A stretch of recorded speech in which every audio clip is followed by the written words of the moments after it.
తిరుమల క్షేత్రంపై రాష్ట్ర ప్రభుత్వము కాదు కేంద్ర ప్రభుత్వం జోక్యం చేసుకోవాల్సినటువంటి అవసరం ఎంతైనా ఉంది. మరి గతంలో చూసాము, లడ్డు అపవిత్రమైందని అనుకున్నాం, భోజన ప్రసాదంలో కల్తీ అని అనుకున్నాం. రేపటి రోజున ఏదైనా జరగరానిది జరిగితే ఎవరు బాధ్యత వహిస్తారు?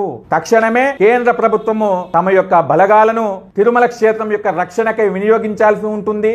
కేంద్ర ప్రభుత్వం ప్రత్యేక నిఘా ఏర్పాటు చేయాలి. ఈ యొక్క సదరు వ్యక్తులు ఎవరైతే ఉన్నారో ఆ ముస్లిం వ్యక్తులను ఇద్దరిని కూడా, మాకు అనిపిస్తా ఉంది ఇద్దరు ఉన్నారా, మాకు కనిపించింది ఇద్దరు మాత్రమే, కనిపించకుండా ఇంకెంత మంది ఉన్నారో, ఎన్నెన్ని షాపులలో ఉన్నారో ఈ మధ్యలో చాలా మంది భక్తులు కూడా తెలియజేస్తా ఉన్నారు, ఫలానా షాప్ కి వెళ్తే ఫోన్ పే కొడితే ముస్లిం నెంబర్ వస్తుంది స్వామి అని చెప్పి. కాబట్టి తక్షణమే టీటీడీ పాలక మండలి గాని, కూటమి ప్రభుత్వం గాని, కేంద్ర ప్రభుత్వం గాని ప్రత్యేకమైనటువంటి నిఘాను ఏర్పాటు చేసి ఈ యొక్క అన్య మతస్థులు ఎవరైతే ఉన్నారో అందరినీ కూడా ప్రత్యేకమైనటువంటి విచారణ చేసి వాళ్ళ యొక్క పుట్టు పూర్వోత్తరాలు ఎక్కడి నుంచి వచ్చారు, ఎందుకు వచ్చారు, ఇక్కడ తిరుమలలో నిష్ఠ ఎందుకు వేశారని చెప్పేసి విచారణ చేసి తగిన చర్యలు తీసుకోవాల్సినటువంటి అవసరం ఎంతైనా ఉన్నది.